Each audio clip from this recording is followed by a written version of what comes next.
Trade താരിഫുമായി ബന്ധപ്പെട്ട് വ്യക്തമായ നിർദ്ദേശങ്ങളില്ലാത്തതുമൂലം കഴിഞ്ഞ ട്രേഡിംഗ് സെഷനിലും അമേരിക്കൻ മാർക്കറ്റ് ഏറെക്കുറെ ഫ്ലാറ്റായിരുന്നു.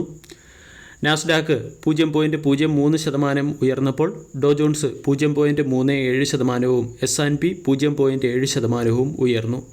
ബ്രസീലിൽ നിന്നും ഇമ്പോർട്ട് ചെയ്യുന്ന ഗുഡ്സിന് മുകളിൽ 50% താരിഫ് ഏർപ്പെടുത്തിയതും കോപ്പർ ഇമ്പോർട്ടിന് മുകളിൽ 50% താരിഫ് ഏർപ്പെടുത്തിയതുമാണ് അമേരിക്കൻ മാർക്കറ്റിൽ നിന്നുള്ള പ്രധാന അപ്ഡേറ്റ്.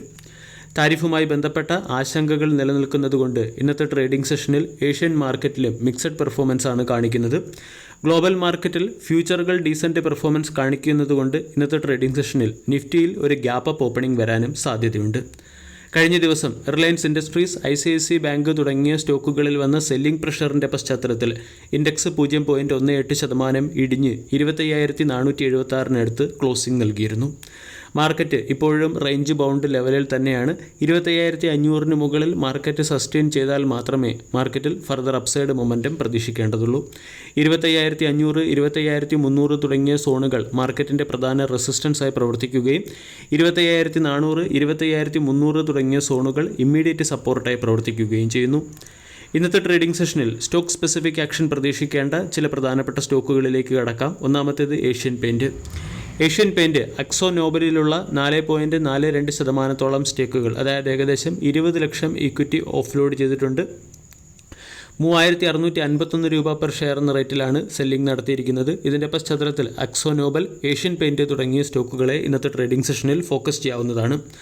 അംബുജ സിമെൻറ്റിൻ്റെ ജാർഖണ്ഡിലുള്ള മാനുഫാക്ചറിംഗ് പ്ലാന്റിൻ്റെ grinding capacity 1.5 million ton per ആനമായി ഉയർത്തിയിട്ടുണ്ട്. ഇതുവഴി total cement capacity 104.45 million ton per ആനമായി ഉയർന്നു. JSW എനർജി എന്ന സ്റ്റോക്ക് ഫഡ്സെ റസൽ ഇൻഡെക്സിൽ സ്ഥാനം പിടിച്ചതിൻ്റെ പശ്ചാത്തലത്തിൽ JSW എനർജി എന്ന സ്റ്റോക്കിനെയും ഇന്നത്തെ ട്രേഡിംഗ് സെഷനിൽ ഫോക്കസ് ചെയ്യാവുന്നതാണ്. UPL അദ്വന്ത സീഡ്സ് എന്ന കമ്പനിയുടെ 100% സ്റ്റേക്കുകൾ $4,200 രൂപയ്ക്ക് അക്വയർ ചെയ്തതിൻ്റെ പശ്ചാത്തലത്തിൽ സ്റ്റോക്കിനെ ഫോക്കസ് ചെയ്യാവുന്നതാണ്. എൻവിറോ ഇൻഫ്രാ എഞ്ചിനീയേഴ്സ് എന്ന കമ്പനിക്ക് മഹാരാഷ്ട്ര ഇൻഡസ്ട്രിയൽ ഡെവലപ്മെൻറ്റ് കോർപ്പറേഷൻ്റെ സൈഡിൽ നിന്നും 395 കോടി രൂപയുടെ ഇൻഫ്രാസ്ട്രക്ചർ ഓർഡർ ലഭിച്ചതിൻ്റെ പശ്ചാത്തലത്തിൽ സ്റ്റോക്കിൽ കഴിഞ്ഞ ദിവസം ബൈയിങ് മൊമെൻറ്റം വന്നിരുന്നു. ഇന്നത്തെ ട്രേഡിംഗ് സെഷനിലും എൻവിറോ ഇൻഫ്രാ എഞ്ചിനീയേഴ്സ് എന്ന സ്റ്റോക്കിനെ ഫോക്കസ് ചെയ്യാവുന്നതാണ്. റെയിൽടെൽ എന്ന കമ്പനിക്ക് ഛത്തീസ്ഗഡ് ജനറൽ അഡ്മിനിസ്ട്രേഷൻ ഡിപ്പാർട്ട്മെൻറ്റിൽ നിന്നും 17 കോടി രൂപയുടെ ഓർഡർ ലഭിച്ചതിൻ്റെ പശ്ചാത്തലത്തിൽ സ്റ്റോക്കിനെ ഫോക്കസ് ചെയ്യാവുന്നതാണ്.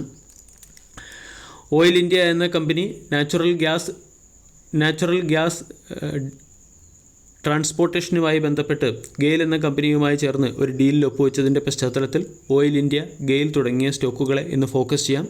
ഇൻഡോ സോളാർ എന്ന കമ്പനിയുടെ പ്രൊമോട്ടറായ വാരി എനർജി ഇൻഡോ സോളാറിൻ്റെ 2.4% സ്റ്റേക്കുകൾ OFS വഴി ഓഫ്ലോഡ് ചെയ്തേക്കും. ശർമ്മ SGS എന്ന സ്റ്റോക്കിനെയും ഇന്നത്തെ ട്രേഡിംഗ് സെഷനിൽ ഫോക്കസ് ചെയ്യാവുന്നതാണ്. മീഡിയ റിപ്പോർട്ട് പ്രകാരം 1,800 കോടി രൂപയുടെ PCB മാനുഫാക്ചറിംഗ് പ്ലാന്റ് കമ്പനി ആന്ധ്രാപ്രദേശിൽ സ്ഥാപിക്കും എന്ന രീതിയിലുള്ള ഒരു അപ്ഡേറ്റ് വന്നിരുന്നു. ഈ അപ്ഡേറ്റിന് ശർമ്മ SGS എന്ന കമ്പനി ഡിനേ ചെയ്തതിൻ്റെ പശ്ചാത്തലത്തിലാണ് സ്റ്റോക്കിനെ ഫോക്കസ് ചെയ്യാവുന്നത്. കൂടാതെ NCL ഇൻഡസ്ട്രീസിൻ്റെ ബിസിനസ് അപ്ഡേറ്റ് പ്രകാരം കമ്പനിയുടെ സിമൻറ്റ് പ്രൊഡക്ഷൻ 5% ഇടിഞ്ഞ് 6.34 മില്യൺ ടണ്ണായി മാറിയിട്ടുണ്ട്. സിമൻറ്റ് ഡിസ്പാച്ചിലും 4% ഇടിവ് വരികയും ചെയ്തു. റെഡിംഗ്ടൺ എന്ന കമ്പനി ആമസോൺ വെബ് സർവീസ് ഡൗൺസ്ട്രീമുമായി ബന്ധപ്പെട്ട് സ്ട്രാറ്റജിക് പാർട്ണർഷിപ്പിൽ ഒപ്പുവെച്ചതിൻ്റെ പശ്ചാത്തലത്തിൽ റെഡിംഗ്ടൺ എന്ന സ്റ്റോക്കിനെയും ഇന്നത്തെ ട്രേഡിംഗ് സെഷനിൽ ഫോക്കസ് ചെയ്യാം. വീഡിയോ എല്ലാവർക്കും ഇഷ്ടമായി എന്ന് വിശ്വസിക്കുന്നു. താങ്ക്